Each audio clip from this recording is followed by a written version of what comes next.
আমি রওনা হইলাম। বনি ইসরাইলের যুগে একজন ব্যক্তি তৎকালীন জামানায় কোটিপতি, নাম তার কিফিল। নাম কি?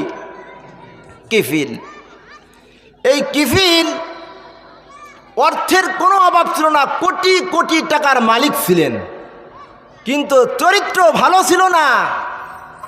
ওর নজরে যদি কোনো একটা মেয়ে মহিলা ভালো লাগতো, টাকার বিনিময় হোক, হুমকি ধামকি দেওয়া হোক, তার সাথে যৌন চাহিদা মেটানোর জন্য কৌশল অবলম্বন করত। এই কিফিল, তার কাছে একটি মেয়ে মহিলা আসছে। ওই মহিলা, তার ওই সময় মনে করেন 500 টাকার দরকার, কোথাও কোনো টাকা পায় না। টাকা না পাইয়া কেউ কেউ বলে, এই তুই গ্রাম বইরা ঘুরলেও তোকে কেউ টাকা দেবে না, তবে তোর একটা ভালো একটা সিদ্ধান্ত আমি দেই। বলে কি সিদ্ধান্ত দিবা? কয় অমুক গ্রামে অমুক এলাকায়, নাম তার কিফিল, ও তো কোটি কোটি টাকার মালিক, তুমি যদি দেয়া চাও তোমাকে 500 টাকা না 5000ও দিতে পারবে, তার কাছে তুমি চলে যাও। ওই মহিলার হৃদয় বড় আশা নিয়ে ওই কিফিলির বাড়ির দিকে রওনা। কিফিলির বাড়ির গেটের ছাইছা, গেটটা লক করলো, তারপরে বাড়ির ভিতরে ঢুকলো। দায়া বলতেছে, ভাই আমি তো একটা সমস্যার সম্মুখীন হয়েছি, ভাই আপনার কাছে আইছি বড় আশা নিয়া, আপনি আমাকে 500 টাকা ধার দেন, আমি কিছুদিনের মধ্যে টাকাটা আপনাকে পরিশোধ করে দেব। মহিলা দেখতে শুনতে অনেক সুন্দর ছিল, ভালো ছিল। এবার কিফিল কয়, টাকা তোমাকে দিব, একটা শর্ত আছে। কি আছে? একটা শর্ত আছে, শর্ত যদি মানো পরিমাণ মতো তোমাকে আমি অর্থ দিব, এছাড়া কোনো ওয়াজ কাজ হবে না। বলে ভাই কি শর্ত? মহিলা ভাবছে হয়তো আমার একটু কাজ করতে বলবে, বাড়ি ঘর দুয়ার ঝাড়া মোছা দিতে বলবে, এরকম একটা মানে তারি। ভাই বলেন কি শর্ত? কয় তোমাকে আমি টাকা দিতে পারি, শর্ত হলো আমার বিছানায় তোমার সময় কাটাইতে হবে। নাউজুবিল্লাহ। কয় ভাই এমন কথা তুমি বলিও না, তোমার কাছে আমি ধার চেয়েছি, ধার দেবা, কিছুদিনের মধ্যে তোমার ধারের টাকাটা আমি পরিশোধ করব। কয় কোনো ওয়াজ কাজ হবে না, আমার সাথে সময় দিতে হবে, আমার যৌন চাহিদা তোমার মিটাইতে হবে, তারপরে আমি তোমাকে টাকা দেব। এবার মহিলার টাকা লাগবেই, টাকা ছাড়া এই কাজ কোনো উদ্ধার হবে না। এবার মহিলা রাজি হয়ে গেল। রাজি হওয়ার পর কিফিল বলতেছে, রুমের ভিতরে ঢোকো, শরীরের মধ্যে কোনো কাপড় চোপড় থাকবে না, মাদার টাকা গাছ পর্যন্ত থাকবে না। এবার মহিলা রুমের মধ্যে ঢুইকা শরীর থেকে কাপড় খুলে ফেলল। কিফিল পাশের রুম থেকে তিনিও শরীরের কাপড় খুইলা রুমের মধ্যে ঢুকলেন, মেয়ের 2 ডানের উপরে বসলেন। দেখে মেয়েটা, মহিলাটা থরথর করে কাঁপতেছে, আর চোখ বায়া বায়া পানি গুনা ঝরতেছে। এবার কিফিল ডাক দেখো, ও বোন তুমি কেন কাঁদতেছ, তোমার শরীর কেন কাঁপতেছে? কয় না আমি কাঁদি না। কয় তাই কে কাঁদে? কয় আমি কাঁদি না, আমাকে কাঁদায়। দিলের ভিতর কার ভয়? ওই মহিলার দিলের ভিতরে আল্লাহর ভয়। ওই মহিলার দিলের ভিতর কার ভয়? আল্লাহর ভয়। আর কিফিলের দিলের ভিতরে আল্লাহর ভয় নাই। এই জন্য আল্লাহ বলে, আম্মা মান খাফা মাকামা রাব্বিহি ওয়া নাহান নাফসা আনিল হাওয়া। আরে বান্দা, পরকালে তুই কি নিয়ে আমার সামনে দাঁড়াবি? এ বান্দা একটু চিন্তা কর, একটু ভাব, জিনার গুনাহ নিয়ে আমি আল্লাহ আমার কাছে কেমনে দাঁড়াবি? সুদ ঘুষের গুনাহ নিয়ে আমি আল্লাহ আমার কাছে কেমনে দাঁড়াবি? বেপরদার গুনাহ নিয়ে আমি আল্লাহ আমার কাছে কেমনে দাঁড়াবি? এ বান্দা, তোকে আমি অনেক মায়া করে মহাব্বত করে বানাইছি রে বান্দা, কেমনে তুই আমার থেকে দূরে সরে থাকস? একটু কি ভাবস না কিয়ামতের ময়দানে তোর বিবির সামনে, তোর সন্তানের সামনে, তোর মা বাবার সামনে, তোর ভাই বোনের সামনে দাঁড়াবি, তখন যদি তারা দেখে তোর আমল নামায় জিনার গুনাহ, তোর আমল নামায় এই গুনাহ সেই গুনাহ, ওই সময় কি তোর লজ্জা লাগবে না? এবার ওই মহিলার দিলের ভিতরে কার ভয় বলেন? আল্লাহর ভয়। আরো ধরে বলেন কার ভয়? আল্লাহর ভয় মহিলার দিলের ভিতরে। আর কিফিলের দিলের ভিতরে আল্লাহর ভয় নাই, শয়তানের ধোঁকা। এবার বলে, কে তোমাকে কাঁদায়? কয় আমাকে কাঁদায় আমার আল্লাহ। কয় কই আল্লাহ? কয় আল্লাহ আছে আল্লাহর জায়গায়, কিন্তু ভাই আমার দিলে আমি কোনো গুনার স্পট লাগাই নেই। ভাই আমার বড় ভয় কিয়ামতের ময়দানে আমি কেমনে জিনা কাহিনী একটা নারী হয়ে আল্লাহর সামনে দাঁড়াবো। ভাই আমার জানা সত্ত্বে একটা গুনার স্পট আমার দেহে লাগাই নাই। ও ভাই তুমি যদি আল্লাহকে ভয় করো আমি তোমার জন্য আল্লাহর কাছে দোয়া করব। যখন বলতে আল্লাহকে ভয় করো, ভাই তুমিও কিয়ামতের দিন আল্লাহর সামনে কেমনে দাঁড়াবা? যখন বলতে আল্লাহর সামনে কেমনে দাঁড়াবা? ওই যুবক কিফিল নামে ব্যক্তি লাফ দিয়ে দাঁড়ায় গেছে, দাঁড়ায় বলে বোন তাড়াতাড়ি তুমি ওঠো, কাপড় পরিধান করো। এমন কথা জীবনে কোনোদিন শুনি নেই। কত মেয়ে কত মহিলার সাথে আমি সময় দিলাম, আমার যৌন চাহিদা মিটাইলাম, কোনো মেয়ে কোনো মহিলা এরকম কথা বলে নাই। সকলেই আরো আনন্দ নিয়া আরো খুশি মুখে হাসতে হাসতে আমার কাছ থেকে টাকা নিয়ে বিদায় হয়ে গেছে। কিন্তু তুমি যে মালিকের কথা বলো, আমারও মন সাক্ষী দেয় একদিন আল্লাহর কাছে দাঁড়াইতে হবে। ওই দিন আমি এই গুনাহ নিয়ে কেমনে দাঁড়াবো? বোন আমি এখন তোমাকে যদি এই টাকা দিয়ে ছেড়ে দেই আমাকে কি আল্লাহ মাফ করবেনি? ও বোন তোমার কাছে আমার একটা আরজি, তুমি আমাকে তওবা করাইয়া দাও আর আল্লাহর কাছে আমার জন্য একটু দোয়া করে দাও, আল্লাহ জানি আমাকে মাফ করিয়া দাও। এবার ওই মহিলা ওই কিফিলকে তওবা পড়াইলো এবং আল্লাহর কাছে মোনাজাত করে দোয়া করলো। তারপরে ওই মহিলাকে প্রয়োজন মতো কিছু অর্থ দিয়ে দিল আর বলল বোন আর তোমার কোনোদিন এই টাকা ফেরত দিতে হবে না। সামনে যদি কোনোদিন সমস্যার সম্মুখীন হও তাহলে তুমি আবার আইসো। আমি তোমাকে বোন বললাম, তুমি আমাকে ভাই বললা, আমি তোমার সহযোগিতা করব, আমার টাকা পয়সার কোনো অভাব নাই। ওই দিন চলে যাওয়ার পর ওই রাত্রেই কিফিল নামে বেঈমানটার মৃত্যু হয়ে যায়। ওই দিন রাত্রেই কিফিলের মৃত্যু হয়ে যায়। এবার সবাই জানে একটা জিনাকারী পুরুষ, ওয়ার মতো বদমাশ মাকড়া এই ইউনিয়নের ভিতরে থানার ভিতরে নাই। এত বড় খারাপ, মানুষে ঘৃণা করত বলে ছোট্ট মানুষটাও ওর জন্য ঘৃণা করত। সবাই জানে প্রকাশ্য জিনা করে, টাকার দাপটে কেউ কিছু বলতে পারে না। এবার ওই রাত্রে মারা যাওয়ার পর শেষ রাত্রে সংবাদ পৌঁছে গেল আরে কিফিল মারা গেছে।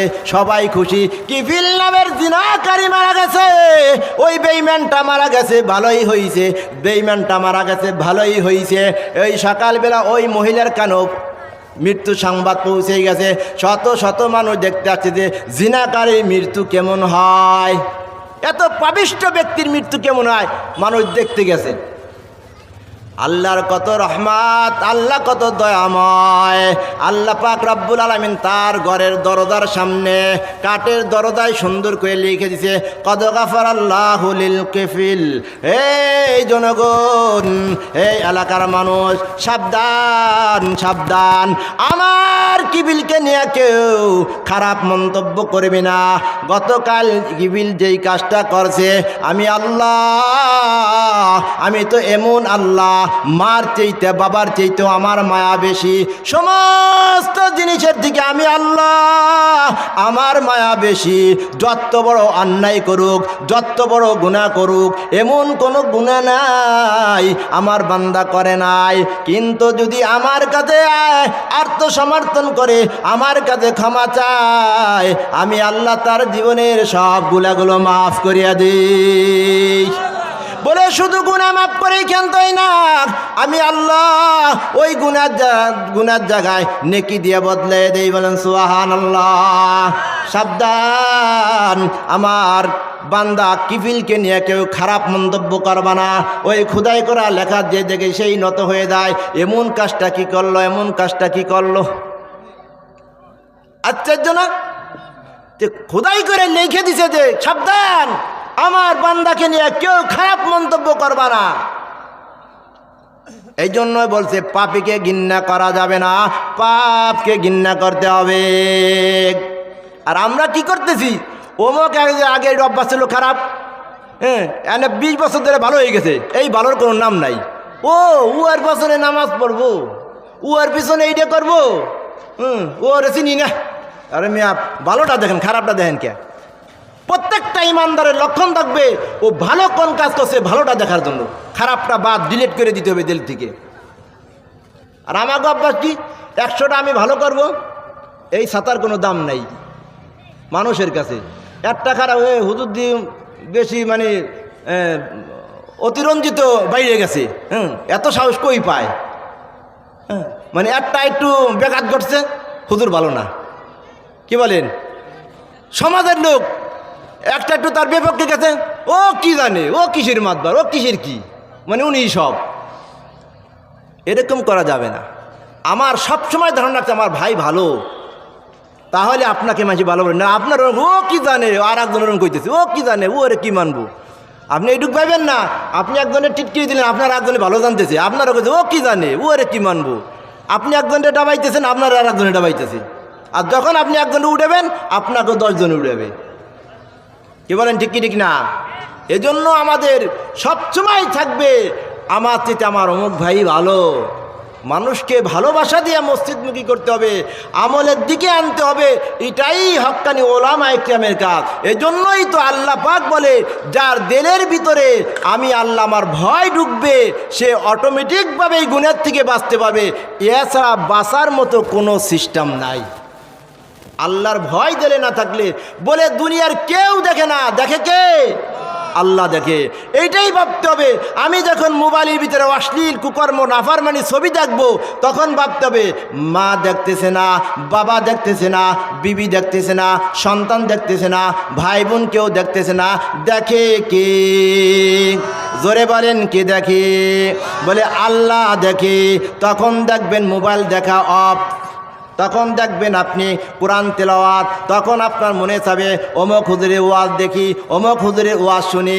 আর তা না হলে ওয়াজ আসার সাথে সরাই ফেলাবেন, অমুক মাইয়ার পেট পিট বাইর হয়ে রয়েছে, ওই সমস্ত জিনিস দেখবেন, খালি যত খারাপ আছে তাই দেখবেন। আর যখন মাওলার ভয় দিলের ভিতরে ঢুকবে, তখন আর আপনি ওই বেহাঙ্গামা নারীর ছবি আর কখনো দেখবেন না। এটা হলো ইত্তাকুল্লাহ, এটা হলো আমার মাওলা পাকের ভয়। আমার মাওলা পাকের ভয় ছাড়া কেউ গুনাহ থেকে বাঁচতে পারবে না। কি করিলাম দুনিয়াতে আসিয়া, দেখো রে মন চিন্তা করে বসিয়া, দেখো রে মন চিন্তা করে বসিয়া, দুনিয়ারি মোহাব্বতে পড়িয়া, কুরআন হাদিস সব দিয়াছি ছাড়িয়া, নামাজ রোজা সব দিয়াছি ছাড়িয়া, সবে কাটবে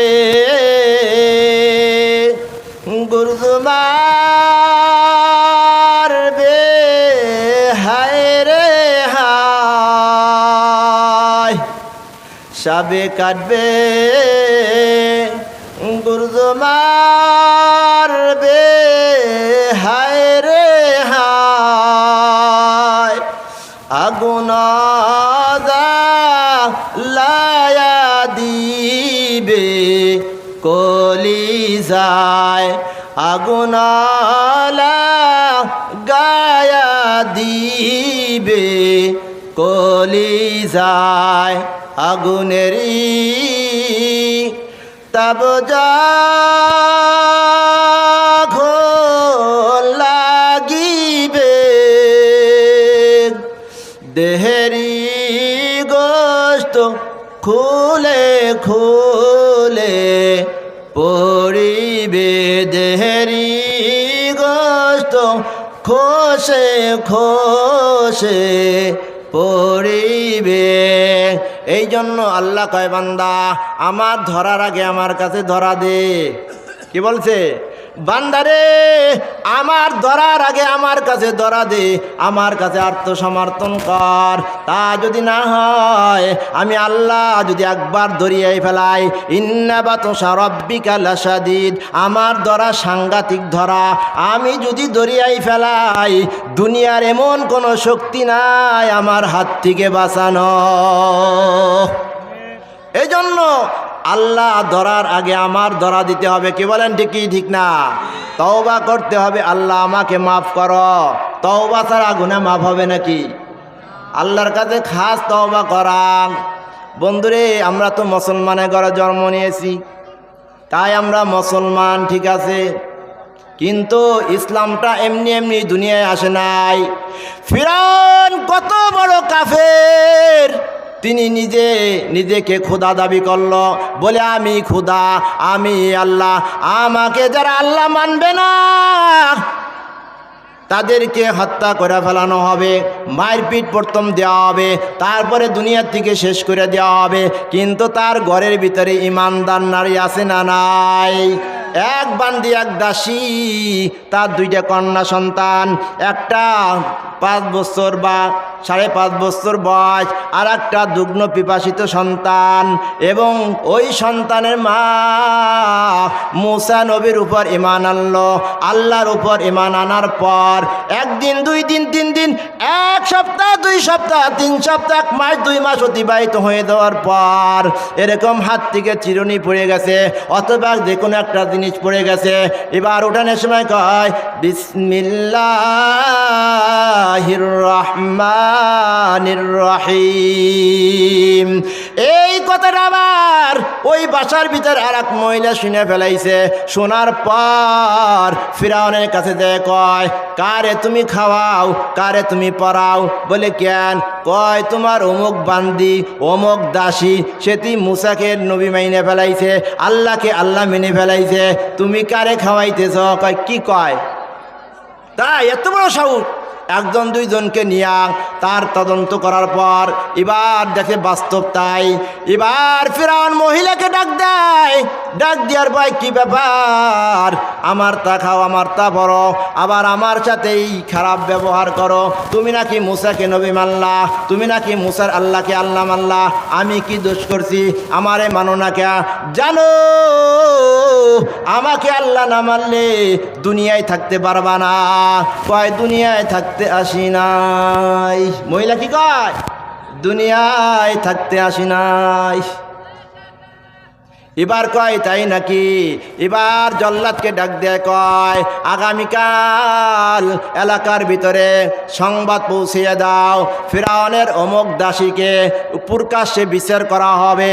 এবার আর জল্লাদকে কয় তেল ফুটান্ত বড় একটা ডেগের ভিতরে তেল বুঝাই কইরা ওই তেল জ্বালাও। তেল যখন লাফাইবে তখন ওই মহিলার সাথে যে 2টা সন্তান আছে তাদেরকে নিয়ে সামনে আনবা, ওই ফুটান্ত তেলের ডেগের কাছে আনবা। আনার পর ফিরআউন বলতেছে কি ব্যাপার? এই তেলের ভিতরে কিন্তু আগে তোর কন্যা সন্তান 2টা পোড়ায় মারবো, তারপরে তোমাকে মারবো। মহিলা বলে যা কিছু বুঝাও কোনো কাজ হবে না। যেই আল্লাহ আসমান বানাইলো, যে আল্লাহ জমিন বানাইলো, যে আল্লাহ তোর মতো ফিরআউনকে বানাইছে, যে আল্লাহ আমাকে বানাইছে, একমাত্র শুধুমাত্র আমি ওই আল্লাহকেই আল্লাহ মানি। ফিরআউন তোকে আমি আল্লাহ বিলা স্বীকৃতি দেই না। এই কথা শোনার পর ফিরআউনের মাথা খারাপ, খাইছে তো আমার খুদাগিরি শেষ, আমার খুদাগিরি মনে হয় শেষ হয়। এবার কয় আগে ওয়ারে মারা যাবে না, আগে ওয়ার এই 5 বছরের সন্তানটাকে ফুটান্ত তেলের ভিতরে এরকম তো আল্লাহ কল্লাটা ধরে রাখে। বলে এখন কি করব? তাড়াতাড়ি বল। কয় সন্তানের জীবন দিব, আমার জীবনও দিয়ে দিব, কিন্তু আমি ঈমান দিব না। সব কিছু দিতে পারবো কিন্তু ঈমান দিতে পারবো না। দেখছেন একটা মহিলা হয়ে তার ইমানের জজবা কত, তার ইমানের পাওয়ার কত, একমাত্র কিসের জন্য? আমার আল্লাহর ভয় মহিলার দিলের ভিতরে ঢোকার কারণে। কি বলেন, ঠিক কি ঠিক না? একমাত্র আল্লাহর ভয় দিলের ভিতরে ঢোকার কারণে জীবন দিয়ে দিবে কিন্তু ইমান দিবে না। ওই জায়গায় আমি আপনি হইলে কি হইতে আল্লাহই ভালো জানে।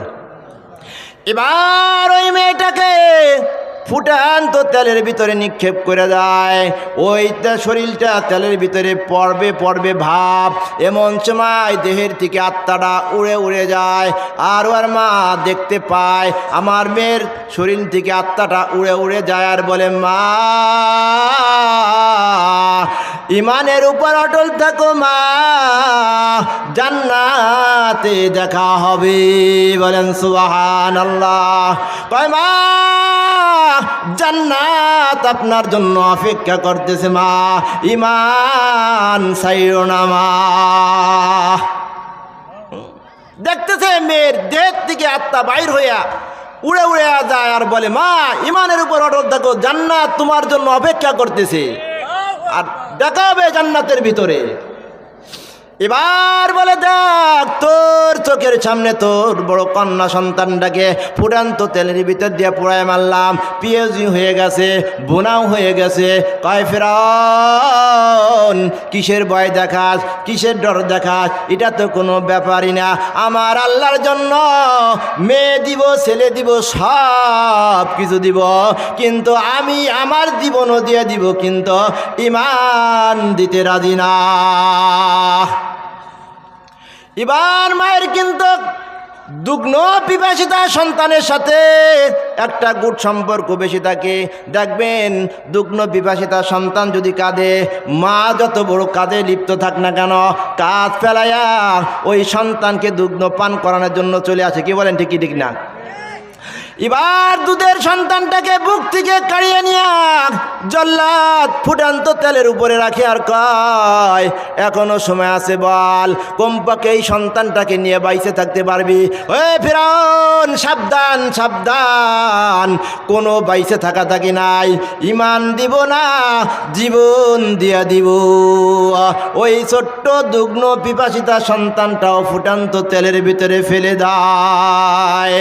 ওই সন্তান আত্মা ফুটান্ত তেলে পড়ার আগে উড়ে উড়ে যায়, আর বলে, মা ধৈর্য ধরো, সবুর করো, জান্নাত অপেক্ষা করতেছে মা, দেখা হবে জান্নাতের ভিতরে। ও মা, ইমানকে তুমি ছাড়িও না, জীবন দেওয়া লাগে দিয়ে দাও, যা চাই ফিরআউনকে দিয়ে দাও, ইমান দিও না। এবার ওই মহিলাটাকেও ফুটান্ত তেলের ভিতরে জ্বালায় পুড়ায় শেষ করে দিল, তারপরেও ইমান দেয় নাই। এমন মুসলমান আমার আপনারও হওয়ার দরকার আছে না নাই? এমন মুসলমান হইতে হইলে দিলের ভিতর আমার মাওলার ভয় ঢুকাইতে হবে, কি হবে না? বলে আল্লাহর ভয় যখন দিলের ভিতরে ঢুকবে, তখন আপনি সকল গুনার থেকে আপনি উন্মুক্ত হতে পারবেন, গুনার থেকে বাঁচতে পারবেন। যখন মুয়াজ্জিন আযান দেয়, দুনিয়ার সমস্ত কাজ ফেলে আপনি নামাজের জন্য প্রস্তুতি হতে পারবেন। আল্লাহর ভয় না থাকা সত্ত্বে নামাজে আমরা গুরুত্ব দিতে পারি না, ভালো মানুষের সাথে ভালো ব্যবহার করতে পারি না, আল্লাহর ভয় দিলে না থাকার কারণে। কি বলেন, ঠিক কি ঠিক না? তাহলে কার ভয় ঢুকাইতে হবে? আমার আল্লাহ বলে, ওয়াম্মা মান খাফা মাকামা রাব্বিহি ওয়া নাহান নাফসা আনিল হাওয়া। ওই বান্দারে, তোর নফস চাবে গুনাহ করার জন্য, সুন্দরী একটি মেয়ের দিকে তাকাইতে, সুন্দর একটা মেয়ের দিকে তাকাইতে, গুনাহ করতে বান্দা, কিন্তু তুই নফসকে ঠিক কর। ইত্তাকুল্লাহ, আমার ভয় তোর দিলের ভিতরে ঢুকা। যখন আমার ভয় তোর দিলের ভিতরে প্রবেশ করবে, তখন আর তোরে শয়তানে গুনাহ করাইতে পারবে না। গুনাহ সামনে আসলেও গুনাহ থেকে বাঁচা সম্ভব হয়ে যাবে। আর যারা এই গুনাহ থেকে বাঁচতে পারবে, আমার আল্লাহ কয় বান্দারে জেনে রাখো আমি আল্লাহ তোমার জন্য ফাইনাল জান্নাতা হিয়াল মাওয়া, বান্দারে তোর জন্য আমি জান্নাতকে সাজিয়ে রাখলাম। বান্দা তোর ঠিকানা হবে জান্নাতে। এই জমিনের উপর দিয়ে আমি আপনি হাঁটতেছি না, সব কিছুই করতেছি। গুনাহ করলেও জমিনের উপরে করতেছি, ভালো করলেও জমিনের উপরে করতেছি। কি বলেন, ঠিক ঠিক না? ভালো মন্দ যা করতেছি জমিনের উপরে করতেছি। আর জমিনের কয় দর কিয়ামত এই জমি দর নেকোবাত, দর কিয়ামত এই জমি দর নেকোবাত, কে জানা দি দাহ গওয়াহি হাদি হাত। ও আল্লাহর গোলাম, তুমি দিনের আলোতে যদি কোনো নেক আমল করো আমি জমিনে তা দেখি। তুমি যদি রাত্রের অন্ধকারের ভিতর কোনো নেক আমল করো আমি জমিন তা জানি। তুমি যদি দিনের আলোতে গুনাহ করো আমি জমিন তাও জানি। তুমি যদি রাতের অন্ধকারের ভিতরে কোনো গুনায় লিপ্ত হয়ে দাও আমি জমিন তা জানি। আমার চোখে ফাঁকি দিতে পারবা না। তোমার ভালো মন্দ সব কিয়ামতের ময়দানে প্রকাশ করে দিব। আল্লাহ পাক বলেন ইয়াউমাইযিন তুহাদ্দিসু আখবারহা, বলে কিয়ামতের ময়দানে এই জমিন ভালো মন্দ সব আল্লাহর আদালতে প্রকাশ করে দিবে। তাহলে এক নম্বর যে এই জমিনের উপর দিয়ে আমরা হাঁটতেছি, এই জমিন কাল কিয়ামতের ময়দানে কি করবে? ভালো মন্দ সব আল্লাহ তাআলার আদালতে প্রকাশ করে দিবে। ভালো করলি ভালো, মন্দ করলি মন্দ। দুই নম্বরে অলগ আমার হাত কার, এই হাতটা কার? আমার। এখন তো আমার বাহ্যিক অবস্থায় কি দাদার হাত পাও কি তার না? আমি বলি আমার হাত, আল্লাহ তো দিছে অবশ্যই ঠিক আছে, কিন্তু এই হাত আল্লাহ পাক কোরআনের মধ্যে বলেন আল ইয়াউমা নাখতিমু আলা আফওয়াহিহিম ওয়া তুকাল্লিমুনা আইদিহিম ওয়া তাশহাদু আরজুলুহুম বিমা কানু ইয়াকসিবুন। বলে এই হাতের দ্বারাই যদি কেউ অন্যায় করে, কারো প্রতি যদি জুলুম করে, ঘুষের টাকা যদি ধরে, যে কারণেই হোক হাতের দ্বারা যে কোনো অন্যায় কাজে ব্যবহার করছে হাতে বলে দিবে। পায়ের দ্বারাই যদি কেউ অন্যায় পথে চলে পায়ে বলে দিবে। চোখের দ্বারা যদি অন্যায় দেখে চোখে বলে দিবে। জবানের দ্বারাই অঙ্গ প্রত্যঙ্গ, যে যে অঙ্গের দ্বারাই যে গুনার কাজ করবে সব আল্লাহ পাকের আদালতে বলে দিবে। তিন নম্বরে কিরামান কাতিবিনা ইয়ালামুনা মা তাফআলুন। এই দুই কাঁধে দুই সম্মানিত লেখক ফেরেশতা। আপনি নেকি কয়টা করতেছেন আর গুনাহ কত করতেছেন? ডান কাঁধের ফেরেশতা নেকি লেখে আর বাম কাঁধের ফেরেশতা গুনাহ লিখতেছে। এই ফেরেশতা কিয়ামতের ময়দানে আপনার ব্যাপারে উকিলিতা করবে, বলবে আল্লাহ এই বান্দা চার দোকানে বসে রয় নাই, গল্প গুজবে বসে আছে না, এরা তো ওই সারিয়ার বাগ মসজিদের মাহফিলে তারা বসে বসে আল্লাহ আপনার বরত্বের কথাগুলো বলছে এবং আমরা শুনছি। হ্যাঁ, আর যেই কপাল পোড়া রাগ ঘুরতেছে ওদের ব্যাপারে লাগতেছে মাহফিল বাদ দিয়া যেখানে গেলে ইমান বাড়ে হয়ে গেছে। হ্যাঁ, যেখানে গেলে ইমান বাড়ে, যেখানে গেলে আল্লাহর সাথে মোহাব্বত পয়দা হবে, নবীর সাথে মোহাব্বত পয়দা হবে, দিনের সাথে মোহাব্বত পয়দা হবে, উলামা ইকরামের সাথে মোহাব্বত পয়দা হবে, এক মুসলমান অপর মুসলমানের সাথে মোহাব্বত পয়দা হবে। ওই কাজ বাদ দিয়ে অন্য জায়গায় আছে। আর যারা মাহফিলে আইছি আমরা কিছুর জন্য আইছি দেল ভাঙ্গাটা জোড়া লাগানোর জন্য। কি বলেন, ঠিক কি ঠিক না? তাহলে তিন নম্বরে কিরামান কাতিবিনা ইয়ালামুনা মা তাফআলুন, এই সম্মানিত লেখক ফেরেশতা দাঁড়িয়ে যাবে। চার নম্বর হলো যেই খাতায় লেখা হয় ফেরেশতারা যেটার উপর লিখতেছেন ওই খাতাটা দেখানো হবে, দেখো কি কি কাজ করছো, মাহফিল বাদ দিয়া মোবাইলের ভিতরে গেমস খেলতেছো, টিকটক করতেছো, দেখতেছো, কপাল পোড়া, বুঝবা তো মরার পরে।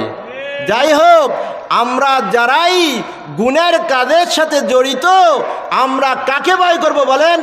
আল্লাহকে ভয় করে ওই গুনার থেকে বাঁচার জন্য চেষ্টা করব, কি বলেন? আর প্রত্যেকেই আমরা কোরআন হাদিসের মসজিদ যেখানেই হবে, যত কদম ফেলাইয়া ফেলাইয়া যাব, আল্লাহ পাক রব্বুল আলামিন তত কদমে কদমে আল্লাহ পাক নেকি দিবে। বলে হক্কানি উলামা ইকরামের চেহারার দিকে তাকায় থাকলে আপনার সগীরা গুনাহ খালি ঝরতেই থাকবে, মাফ হতেই থাকবে, মাফ হতেই থাকবে। বলেন সুবহানাল্লাহ। আল্লাহ পাক রব্বুল আলামিন আমাকে দিয়ে যে সমস্ত কথাগুলো বলার তৌফিক দান করেছেন, আগে আমাকে আমল করা তৌফিক দান করুক, এবং শ্রোতা যারা শ্রবণ করেছেন আল্লাহ তাআলা তাদেরকে আমল করার মতো তৌফিক দান করুক। সকলেই বলি আমিন। আমি